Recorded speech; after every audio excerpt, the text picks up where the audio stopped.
मेरे प्यारे दोस्तों, अगर आपने अभी तक मेरे चैनल को सब्सक्राइब नहीं किया तो प्लीज़ सब्सक्राइब कीजिए, लाइक कीजिए, शेयर कीजिए ताकि नई नई कहानियों का नोटिफिकेशन सबसे पहले आप तक पहुंचे। तो चलिए शुरू करते हैं आज की कहानी। आयुषी ने जब एक दिन रूपा से पूछा कि तुम्हारा पति क्या करता है, तो बोली, दीदी मेरा मर्द मजदूरी करता है। हमारी शादी के अभी 2 साल ही हुए हैं। रूपा अपने मायके, ससुराल, नाते रिश्तेदारों सब के बारे में बताती रहती थी। आयुषी अब रूपा पर भरोसा करने लगी थी, परंतु उसे अपने पति पर कतई भरोसा न था।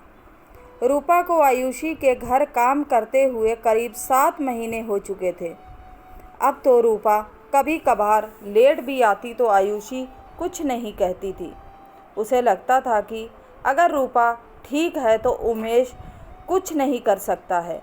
रूपा अब बड़े सलीके से सज धज कर रहने लगी थी।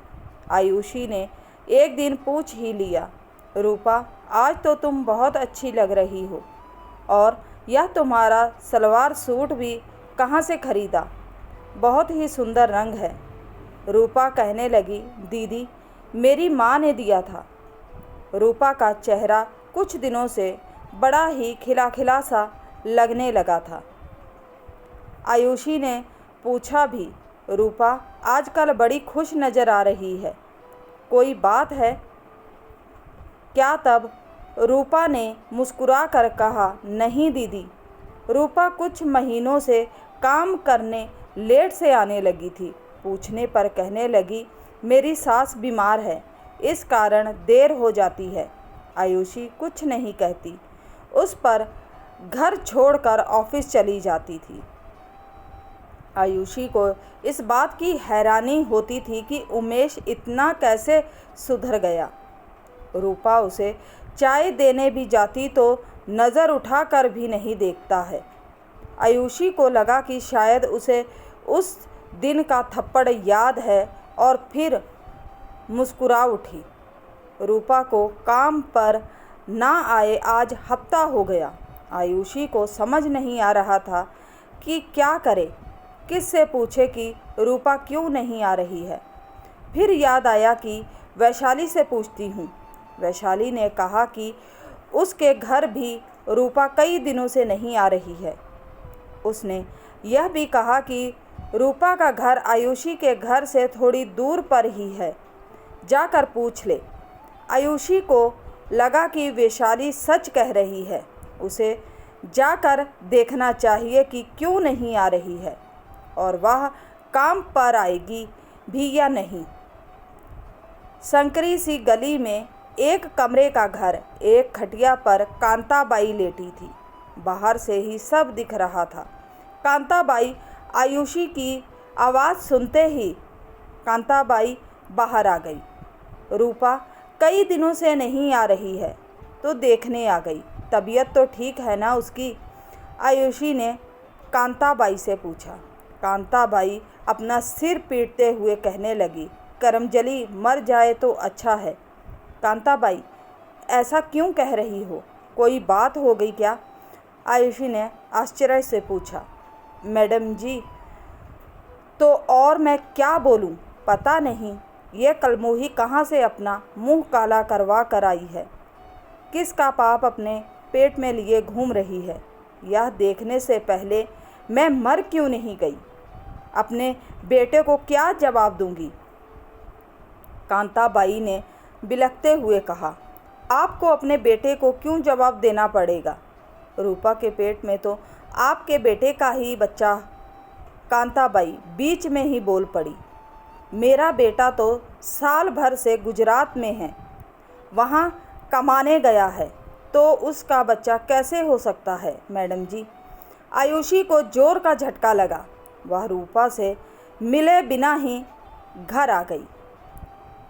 उसने तो रूपा को एक अच्छी और सुलझी हुई औरत समझा था, पर वह तो चरित्रहीन निकली। आयुषी को यह भी डर सताने लगा कि पता नहीं रूपा किसके बच्चे की माँ बनने वाली है। कहीं मेरे पति फिर अपने दिमाग को झटका देती हुई अपने आप को ही समझाने लगी कि नहीं नहीं, ऐसा कैसे हो सकता है। रूपा तो मेरे सामने ही रोज़ काम करके चली जाती थी। हाँ, कुछ दिन लेट आई थी, पर उमेश तो उसे देखता भी नहीं था। फिर वह तो कितने घरों में काम करती है, कोई भी हो सकता है। मगर आयुषी को अंदर ही अंदर कोई अनजाना डर सताने लगा था।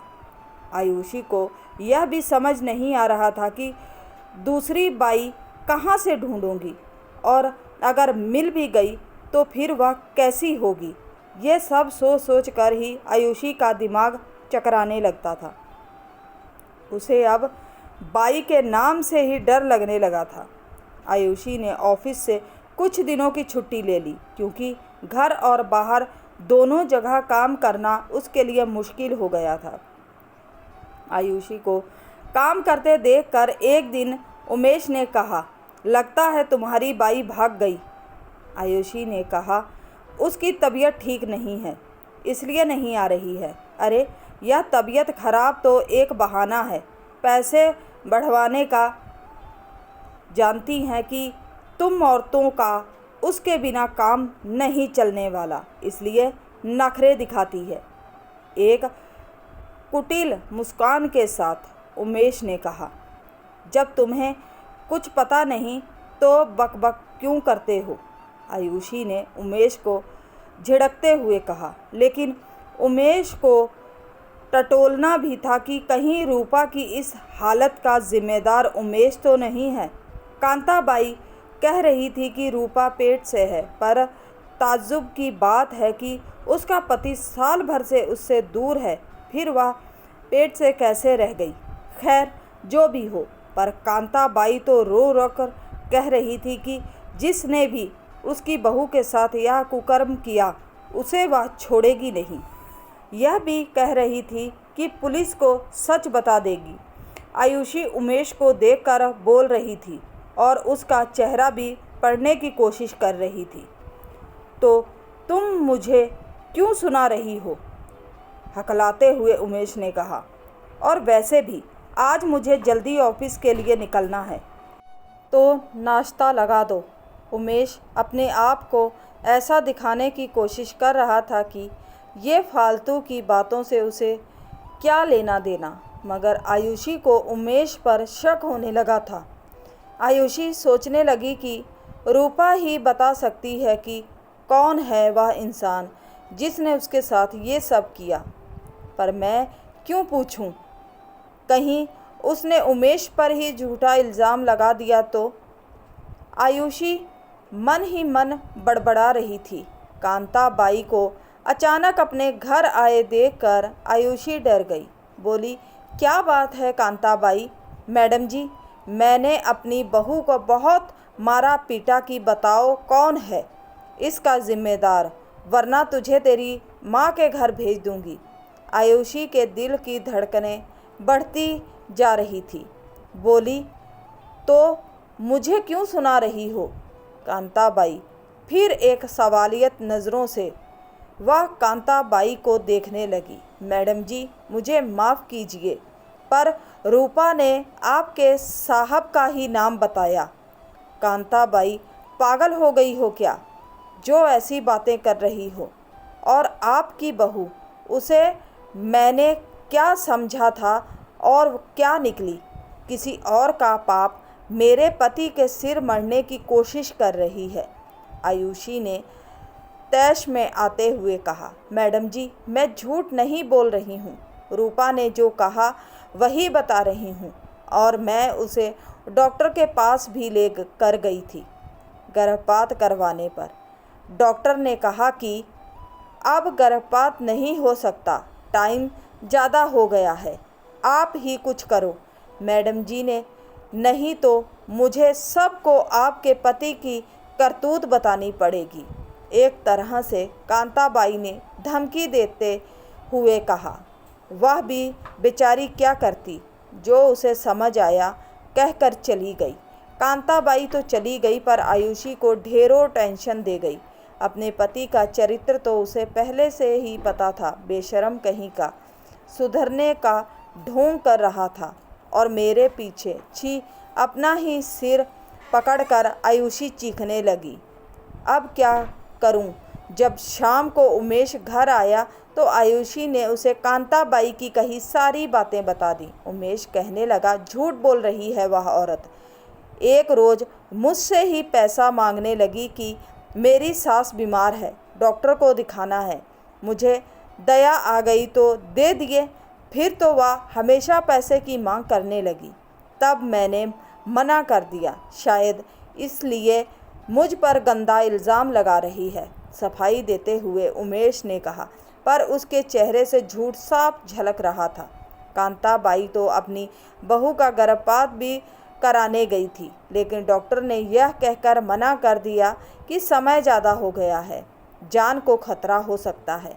फिर अब तो एक जांच से पता चल जाता है कि बच्चे का बाप कौन है। अपनी नज़रें उमेश पर गड़ाते हुए आयुषी ने कहा, मुझे ये सब क्यों सुना रही हो? मैंने कहा ना कि मैंने कुछ भी नहीं किया। बार बार मुझे ये बातें ना सुनाओ, उमेश ने अपनी नज़रें चुराते हुए कहा। आयुषी रात भर करवटें बदलती रही। देखा तो उमेश भी नहीं सोया था। आयुषी को अपने दोनों बच्चों का भविष्य अंधकार में डूबता नजर आ रहा था। उसकी समझ में नहीं आ रहा था कि क्या करे। दोनों बच्चों को स्कूल भेजकर और उमेश के ऑफिस जाने के बाद आयुषी ने कांताबाई के घर का रुख किया।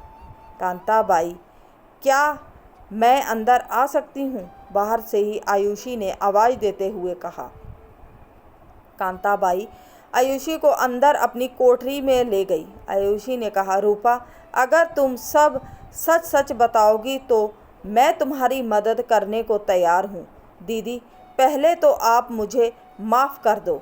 आयुषी ने कहा, हाँ कर दिया, अब बोलो। तो उम्मीद करते हैं आज की कहानी अच्छी लगी होगी। अच्छी लगी है तो सपोर्ट कीजिए। मिलते हैं कहानी के भाग 3 के साथ। तब तक के लिए बाय।